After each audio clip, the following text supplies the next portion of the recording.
I solarized this part of my yard for several months with cardboard on top.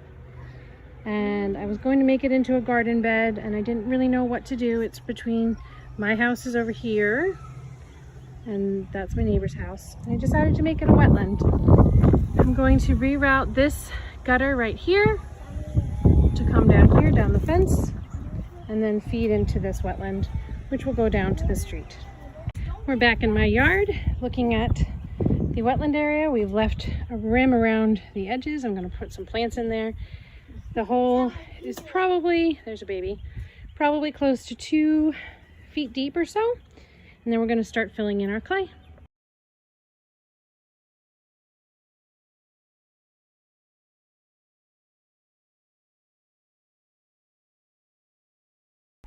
More progress on the wetland area. We've put in quite a bit of clay and it's holding water super good. So much so that I need it to drain a little bit. I put 2 regular bricks from the hardware store with their holes horizontal there, and I put in a plant right around there, and I did another one over there. That's water dropwort and scarlet hibiscus. I'll probably do a couple more of these little cubbies all around the edges, and then we'll do some bigger plants in the middle. Here's what I've done so far. I have not yet rerouted the gutter yet, but I have part of the wet area set up, and I still need to fill in this whole area with clay and then continue to fill in plants, but I have a little bit of it done so far. And here we are. This is what I've done in the last couple of hours. Certainly not done, but making good progress. All right, so we finished filling in all the clay. So we just literally scooped out moist-ish clay and just patted it all against the walls and the floor of this. I tested this overflow system to see how the water catches and it stays pretty good. Some did overflow and sort of patched a little flow, but eventually, if this system works properly, it'll all flow into there and diffuse in there naturally with the soil. Yeah, I think that's it for right now. I'm going to keep working on it. I have my bog mix right there, which is about 2/3 the soil that was in here with about 1/3 coconut coir. Here we are again. There's my fence, neighbor's fence, and you can see I've put in some water plants into the pond. There's also some mosquito fish in there now, so less mosquito breeding ground.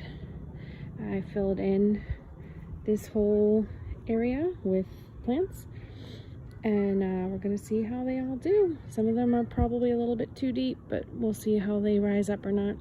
I've put all kinds of different wetland plants in here, and I have a little bit more space over here and a little bit more space over here, but I don't have any more money. But I'm gonna put some pine straw down and see how we do. I'm so excited about all these little plants. They're looking so great.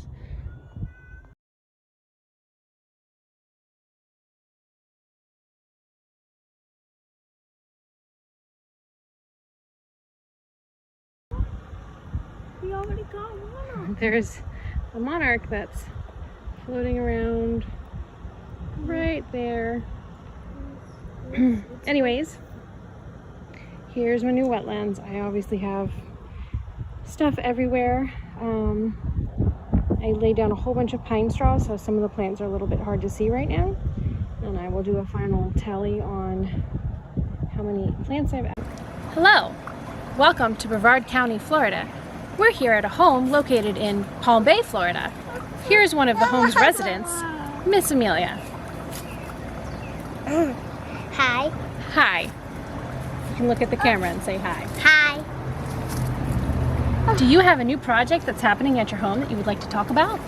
Yes, I'm making a new wetlands. A new wetlands? How fascinating. How about we go over to it now? So here we are at the little wetlands.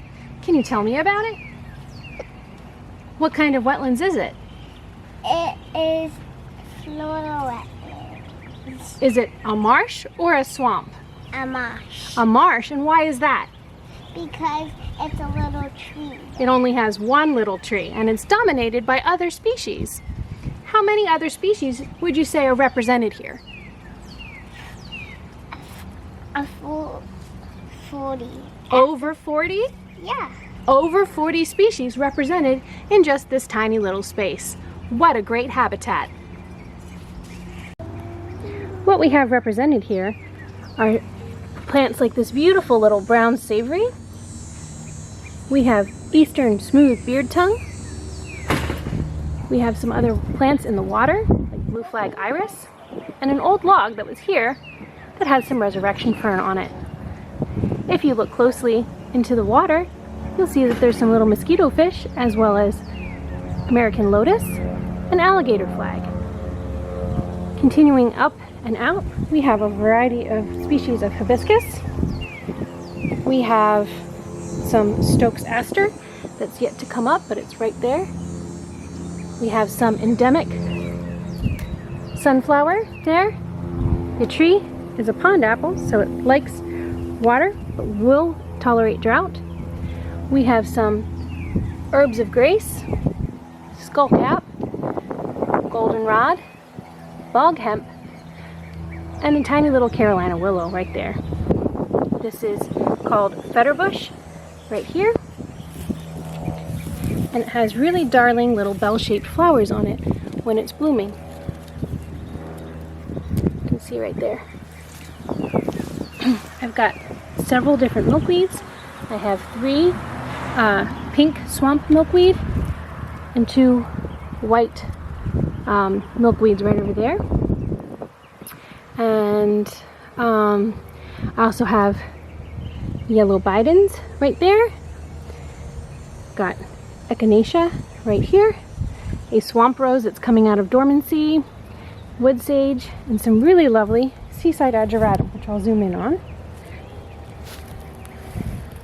Right here. It's a really lovely plant, and it's been blooming for quite a while and doing really well in this little spot.